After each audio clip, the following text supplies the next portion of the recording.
சங்கீதம் 22. அகிலேத் ஷகார் என்னும் ராகத்தில் பாடி ராகத் தலைவனுக்கு ஒப்புவிக்கப்பட்ட தாவீதின் சங்கீதம். என் தேவனே, என் தேவனே, ஏன் என்னை கைவிட்டீர்? எனக்கு உதவி செய்யாமலும் நான் கதறிச் சொல்லும் வார்த்தைகளை கேளாமலும் ஏன் தூரமாயிருக்கிறீர்? என் தேவனே, நான் பகலிலே கூப்பிடுகிறேன், உத்தரவு கொடீர். இரவிலே கூப்பிடுகிறேன், எனக்கு அமைதல் இல்லை. இஸ்ரவேலின் துதிகளுக்குள் வாசமாயிருக்கிற தேவரீரே பரிசுத்தர். எங்கள் பிதாக்கள் உம்மிடத்தில் நம்பிக்கை வைத்தார்கள். நம்பின அவர்களை நீர் விடுவித்தீர். உம்மை நோக்கி கூப்பிட்டு தப்பினார்கள். உம்மை நம்பி வெட்கப்பட்டு போகாதிருந்தார்கள். நானோ ஒரு புழு, மனுஷன் அல்ல. மனுஷரால் நிந்திக்கப்பட்டும் ஜனங்களால் அவமதிக்கப்பட்டும் இருக்கிறேன். என்னை பார்க்கிறவர்கள் எல்லாரும் என்னை பரியாசம் பண்ணி உதட்டை பிதுக்கி தலையை துலுக்கி, கர்த்தர் மேல் நம்பிக்கையாயிருந்தானே, அவர் இவனை விடுவிக்கட்டும். இவன் மேல் பிரியமாயிருக்கிறாரே, இப்பொழுது இவனை மீட்டுவிடட்டும் என்கிறார்கள். நீரே என்னை கர்ப்பத்திலிருந்து எடுத்தவர். என் தாயின் முலைப்பாலை நான் உண்கையில் என்னை உம்முடைய பேரில் நம்பிக்கையாயிருக்க பண்ணினீர். கர்ப்பத்திலிருந்து வெளிப்பட்ட போதே உமது சார்பில் விழுந்தேன். நான் என் தாயின் வயிற்றில் இருந்தது முதல் நீர் என் தேவனாயிருக்கிறீர். என்னை விட்டு தூரமாகாதேயும். ஆபத்து கிட்டி இருக்கிறது, சகாயரும் இல்லை. அநேகம் காளைகள் என்னை சூழ்ந்திருக்கிறது. பாசான் தேசத்து பலத்த எருதுகள் என்னை வளைந்து கொண்டது.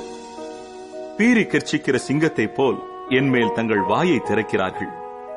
தண்ணீரைப் போல ஊற்றுண்டேன், என் எலும்புகள் எல்லாம் கட்டுவிட்டது. என் இருதயம் மெழுகு போலாகி என் குடல்களின் நடுவே உருகிற்று. என் பெலன் ஓட்டை போல் காய்ந்தது. என் நாவு மேல்வாயோடே ஒட்டிக்கொண்டது. என்னை மரணத்தூளிலே போடுகிறீர். நாய்கள் என்னை சூழ்ந்திருக்கிறது. பொல்லாதவர்களின் கூட்டம் என்னை வளைந்து கொண்டது. என் கைகளையும் என் கால்களையும் உருவ குத்தினார்கள். என் எலும்புகளை எல்லாம் நான் எண்ணலாம். அவர்கள் என்னை நோக்கி பார்த்துக் கொண்டிருக்கிறார்கள். என் வஸ்திரங்களை தங்களுக்குள்ளே பங்கிட்டு என் உடையின் பேரில் சீட்டு போடுகிறார்கள். ஆனாலும் கர்த்தாவே, நீர் எனக்கு தூரமாகாதேயும். என் பெலனே, எனக்கு சகாயம் பண்ண தீவிரித்துக் கொள்ளும். என் ஆத்துமாவை பட்டயத்திற்கும் எனக்கு அருமையானதை நாய்களின் துஷ்டத்தனத்திற்கும் தப்புவியும். என்னை சிங்கத்தின் வாயிலிருந்து ரட்சியும். நான் காண்டாமிருகத்தின் கொம்புகளில் இருக்கும்போது எனக்கு செவி கொடுத்தருளினீர். உம்முடைய நாமத்தை என் சகோதரருக்கு அறிவித்து சபை நடுவில் உம்மை துதிப்பேன். கர்த்தருக்கு பயப்படுகிறவர்களே, அவரை துதியுங்கள். யாக்கோபின் சந்ததியாரே, நீங்கள் எல்லாரும் அவரை கனம் பண்ணுங்கள். இஸ்ரவேலின் வம்சத்தாரே, நீங்கள் எல்லாரும் அவர் பேரில் பயபக்தியாயிருங்கள். உபத்திரவப்பட்டவனுடைய உபத்திரவத்தை அவர் அற்பமா எண்ணாமலும் அருவருக்காமலும் தம்முடைய முகத்தை அவனுக்கு மறைக்காமலும் இருந்து தம்மை நோக்கி அவன் கூப்பிடுகையில் அவனை கேட்டருளினார். மகா சபையிலே நான் உம்மை துதிப்பேன். அவருக்கு பயப்படுகிறவர்களுக்கு முன்பாக என் பொருத்தனைகளை செலுத்துவேன். சாந்த குணமுள்ளவர்கள் புசித்து திருப்தி அடைவார்கள். கர்த்தரை தேடுகிறவர்கள் அவரை துதிப்பார்கள். உங்கள் இருதயம் என்றென்றைக்கும் வாழும். பூமியின் எல்லைகளெல்லாம் நினைவு கூர்ந்து கர்த்தரிடத்தில் திரும்பும். ஜாதிகளுடைய சந்ததிகளெல்லாம் உமது சமூகத்தில் தொழுது கொள்ளும். ராஜ்யம் கர்த்தருடையது, அவர் ஜாதிகளை ஆளுகிறவர்.